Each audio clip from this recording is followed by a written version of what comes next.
The largest anacondas ever reliably measured were not found in the main stem of the Amazon. They were not found in the sediment-rich whitewater rivers that flow from the Andes. They were found in a specific type of river system, dark, acidic, and, by conventional ecological logic, among the least productive in South America. Black water rivers. And the reason the biggest snakes live there is pure chemistry. This is not a geographic coincidence. It is a mechanistic relationship between water chemistry, thermal physics, biological load, and prey ecology. Each factor is independently documented. Together, they form a complete causal explanation for why an anaconda in the Rio Negro grows larger than an anaconda in the Rio Solimões. Same species, same genetic lineage, radically different maximum body size. The difference is the water they live in. Understanding this requires us to go deeper than biology. It requires limnology, the science of inland water systems, and the specific chemistry of what makes black water black. Because the chemistry that produces the color is the same chemistry that produces the snake. Welcome to Wild Logic Films. Today we dissect the complete scientific relationship between black water river chemistry and giant anaconda body size, a connection that has never been properly explained in documentary format. There is a place near Manaus, Brazil, where two rivers converge but do not mix. The Rio Negro, black, acidic, warm, flows alongside the Rio Solimões, white, alkaline, cool, for nearly 80 kilometers before the two water masses finally blend into what we call the Amazon, the meeting of the waters. It is one of the most photographed natural phenomena in South America. But what most people observing this spectacle do not ask is the essential scientific question. Why don't they mix immediately? And the answer reveals everything about why anacondas are largest in the black water system. The two river systems resist mixing because their physical properties are fundamentally different. Temperature, density, electrical conductivity, pH, suspended particulate load. Each of these variables differs substantially between the two water types, and each difference represents a distinct ecological advantage or disadvantage for a large ectotherm. Let us start with what makes black water black. The color is not sediment, not algae, not pollution. It is chemistry. The Amazon basin's black water rivers drain ancient geological formations, the Guiana Shield and the Brazilian Shield. These are some of the oldest exposed rock formations on Earth, largely devoid of the mineral-rich soils that feed the Andean tributaries. The forest growing on these ancient, nutrient-poor soils produces a specific type of organic matter. When leaves, bark, and root material fall into the water or decompose in waterlogged soil, they release humic acids and fulvic acids. These are complex polyphenolic compounds, the same category of molecules that gives black tea and red wine their color and astringency. They are water-soluble. They do not settle out. They remain in solution, staining the water a deep amber-brown black that persists for thousands of kilometers. And they do far more than change the color. They change every biologically relevant property of the water they inhabit. They change the pH, the temperature stability, the parasite load, the predator-prey dynamics. The humic acids in black water rivers like the Rio Negro bring the pH down to between 3.5 and 5.0. This is the acidity range of black coffee, of vinegar diluted 50% with water. And it is this acidity that is the central variable in the anaconda size equation, not the darkness, the chemistry behind the darkness.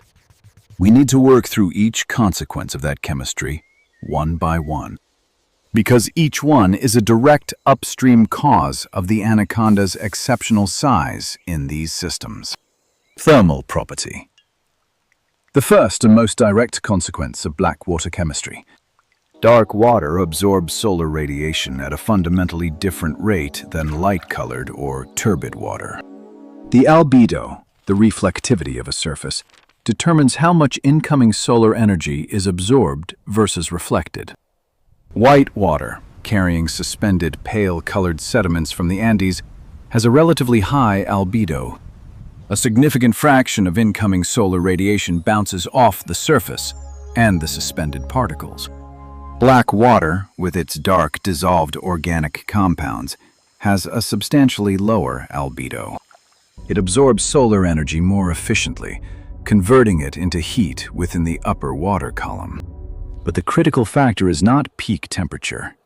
It is temperature stability. For an ectotherm, temperature fluctuation is metabolically expensive in a way that temperature peak alone is not. A snake whose environment swings between 24 and 32 degrees Celsius must constantly redirect metabolic energy toward thermoregulatory behavior. Moving to warmer zones when temperature drops, moving to cooler zones when it spikes. Every thermoregulatory movement is energy that is not being directed toward growth. Black water systems, because of the thermal buffering capacity of dissolved organic compounds and the dense canopy cover of Igapo forests over these rivers, maintain dramatically more stable temperatures than white water systems at equivalent latitudes. Field measurements in the Rio Negro Basin show day-night temperature variation of 1 to 2 degrees Celsius in the main channel. Equivalent white water tributaries at the same latitude show variation of 4 to 7 degrees Celsius. The difference sounds modest. It is not. For an ectotherm operating on the Q10 metabolic model, where metabolic rate doubles with each 10-degree temperature increase, a 2-degree stability advantage over a 6-degree fluctuation represents a profoundly different energetic environment. The anaconda in the black water system spends less time and less energy on thermoregulation. It spends more time at metabolic temperatures optimal for digestion and tissue growth. Every calorie that does not go to thermoregulation goes to building body mass instead.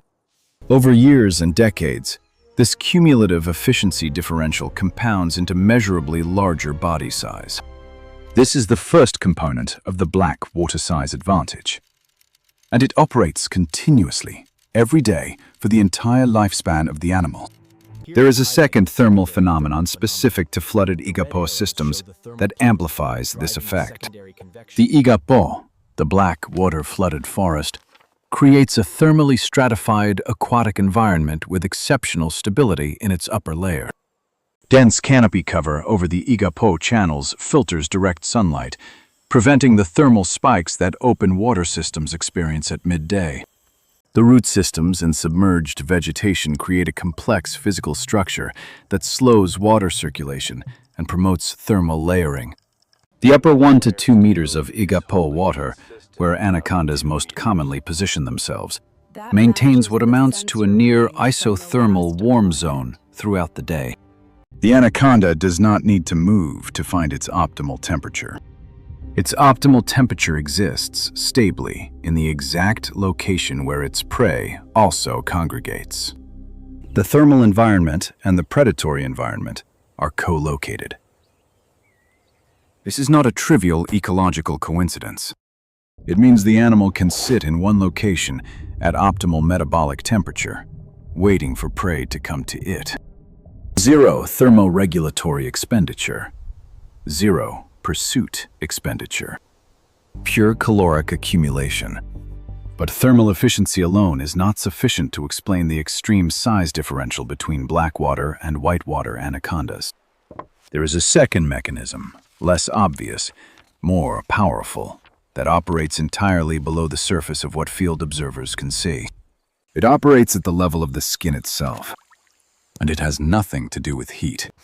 The acidity of black water rivers, pH 3.5 to 5.0, is lethal to the vast majority of aquatic parasites, pathogens, and ectoparasites.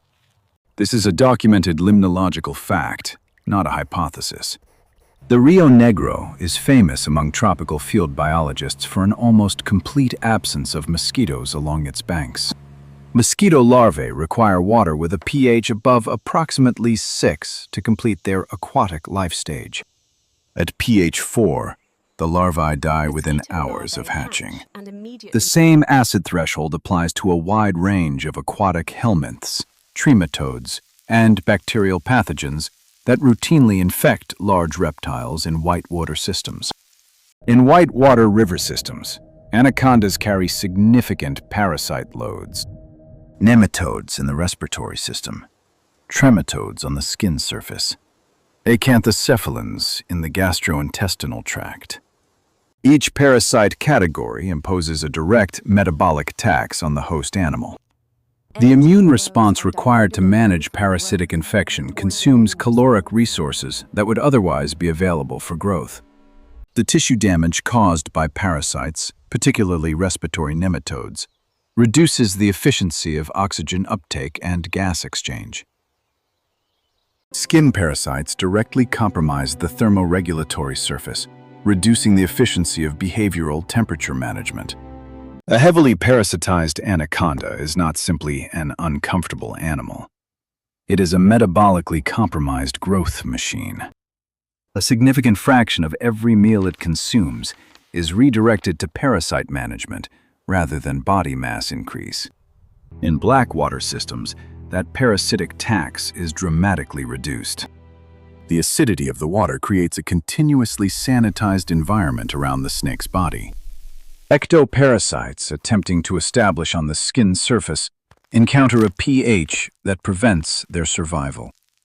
Waterborne pathogen concentrations are orders of magnitude lower than in equivalent whitewater or terrestrial environments. An anaconda in the Rio Negro Igapo is, in effect, living inside a continuously replenished antiseptic solution. Its immune system is not fighting constant low-level infection. Its caloric budget is not being diverted to inflammatory response or tissue repair. Every calorie it ingests is available for muscle synthesis, skeletal growth, and energy storage. The growth efficiency, the ratio of body mass gained per caloric unit consumed, is substantially higher in blackwater anacondas than in whitewater ones. This is the invisible growth multiplier that blackwater chemistry provides. It is not dramatic. It does not produce visible effects in any single day or week. But over a lifespan of 15 to 30 years, the accumulated difference is a measurable increase in maximum body length and mass. The same genetic individual, raised in blackwater versus whitewater, will grow larger in the blackwater system. Not because the genes changed, because the metabolic allocation changed. The chemistry did the work. There is a biological precedent for this mechanism in aquaculture science. Commercial fish farmers have long documented that fish raised in low-pathogen, controlled pH water achieve significantly higher growth rates than identical stock raised in natural, unfiltered water at comparable temperatures and food access. The mechanism is identical. Reduction in immune system activation frees caloric resources for growth. The blackwater Igapo is, in effect, the wild equivalent of a controlled pH aquaculture environment. Nature built the filter out of 400 million years of forest litter chemistry, and the anaconda is the beneficiary. But we have not yet addressed the third variable in the blackwater size equation. The one that appears, on the surface, to contradict everything that should favor large predator growth: prey availability. Blackwater rivers are, by classical limnological classification, oligotrophic. Oligotrophic means nutrients poor. The same humic and fulvic acids that provide the thermal and antiseptic advantages also bind and sequester mineral nutrients, making them biologically unavailable.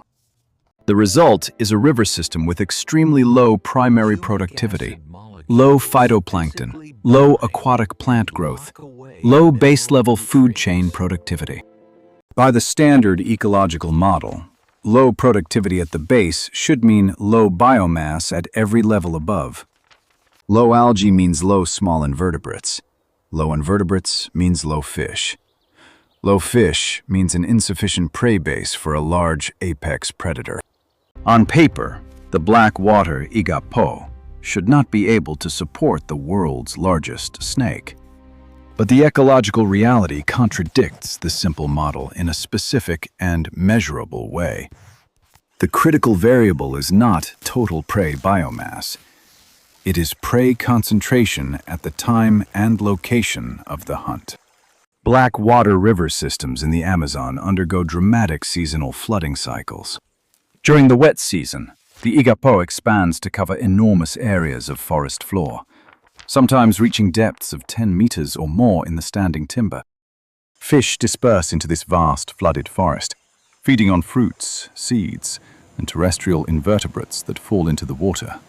The prey base expands spatially with the flood. Individual prey items are distributed across a vast area. Predation efficiency is low. But during the dry season, the water level drops. The igapo drains.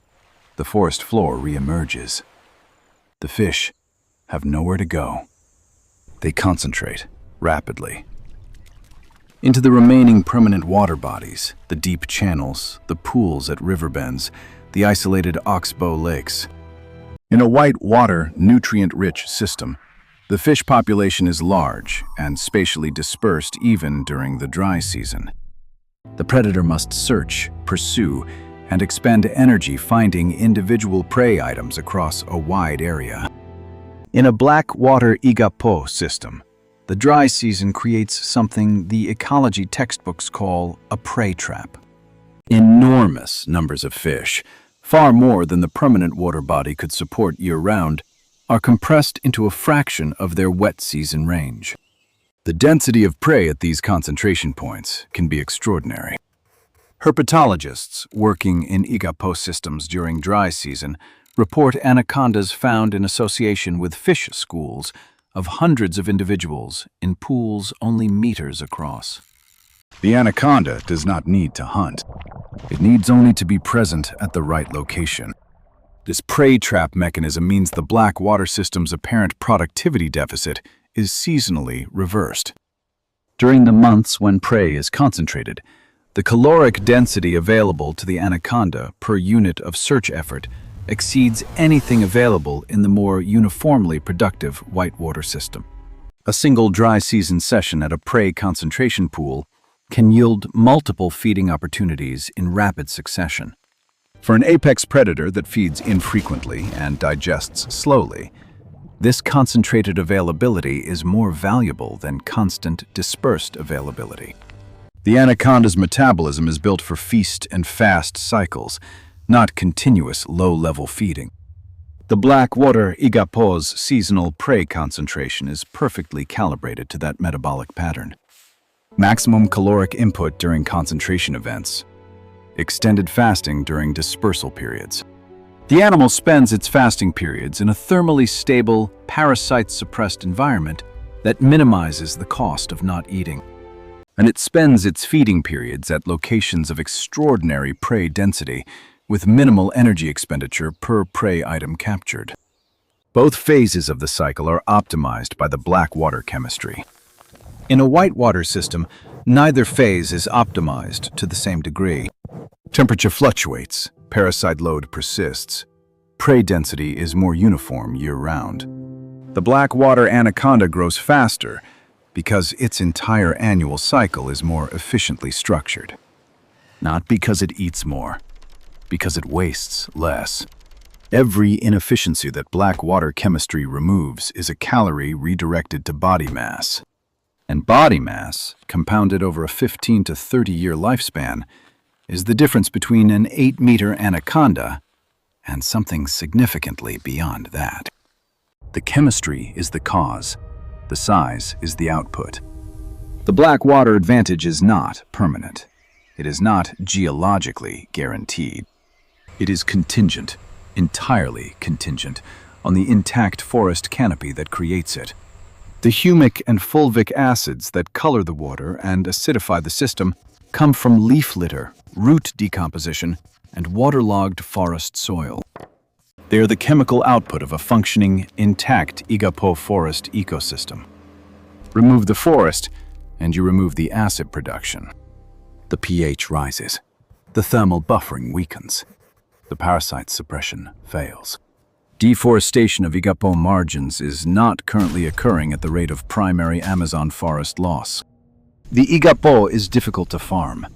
The soil is nutrient poor and seasonally submerged. But it is being logged for timber, and it is being affected by watershed level changes in hydrology, driven by deforestation upstream. When upland forest is cleared, the sediment load in downstream waterways increases. This sediment enters the black water tributaries, raising turbidity and shifting the water chemistry toward a mixed state. The pH rises partially, the albedo changes, the thermal stability weakens. And the parasite suppression, the most biologically critical of the three mechanisms, begins to fail as the water becomes more hospitable to the organisms it previously killed. This is not a theoretical future scenario.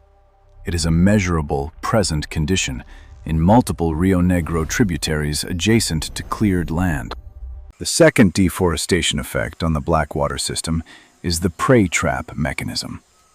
The seasonal prey concentration in Igapo pools depends on the intact flooded forest cycle. When the forest is removed, the flood season dispersal habitat disappears. Fish cannot disperse into forest floor that is no longer flooded or no longer forested. The population dynamics that produce the extraordinary dry season concentration events are disrupted. The prey trap becomes a prey desert. The anaconda's optimized feast and fast cycle breaks down because the feast phase no longer delivers concentrated caloric events. It must switch to active, energetically costly pursuit hunting, the mode it evolved specifically to avoid. Pursuit hunting in a degraded black water system means increased lactic acid accumulation, increased thermal exposure, increased pathogen contact. All three of the growth efficiency advantages begin to collapse simultaneously. The maximum body size in the affected tributary systems begins to decline within a generation of anacondas. Not because the genes changed, because the water changed. The chemistry that built the giant is gone, and without it, the giant cannot be built again, even if the snake is physically present and genetically capable. The Rio Negro remains, for now, the largest intact blackwater river system on Earth. Its watershed is partially protected. Its main stem remains chemically stable, but its tributaries, the smaller Igapo channels where anacondas actually live and hunt, are under increasing pressure from legal and illegal logging operations in the Amazonas and Roraima states. The window in which the full chemical advantage of blackwater biology is still functioning is not indefinitely open. Every tributary that crosses a pH threshold of 5.5 loses its mosquito control. Every tributary that crosses 6 loses its most effective parasite suppression layer. The anacondas in those tributaries will still exist. They will still grow. But they will not grow to the sizes documented in the chemically intact interior channels. The record will not be broken. It will be broken downward. We began this analysis with a simple observation. The largest anacondas come from blackwater rivers. We end it with a complete mechanistic explanation of why that observation is not coincidental. 3 independent chemical and physical mechanisms, each arising directly from the humic acid chemistry of black water, each contributing independently to anaconda growth efficiency.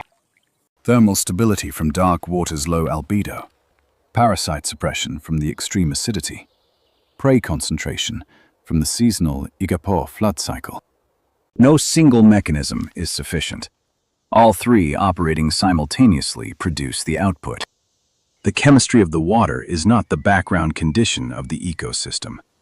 It is the ecosystem's operating system. The anaconda did not choose the Blackwater River. The Blackwater River shaped the anaconda over millions of years, selecting for individuals whose physiology could best exploit the specific advantages the chemistry provides. The slow metabolism, the feast and fast cycle, the passive ambush strategy. Every behavioral and physiological feature of the green anaconda is coherent with a Blackwater Igapo origin ecology. The snake and the water co-evolved. You cannot separate them without losing the explanation for either. The Rio Negro runs over 2,000 kilometers before it reaches Manaus. In those 2,000 kilometers, in the flooded Igapo channels along its banks, the full chemical architecture for producing the world's largest snake is still intact. Still acidic, still thermally stable, still sanitized by 400 million years of forest chemistry. Still capable of growing an animal that no other river system on Earth can replicate. The water is the secret, and the water is running out of forest to protect it. This is not random, it is a system, and the system is as fragile as it is precise. This is the wild logic of the Amazon.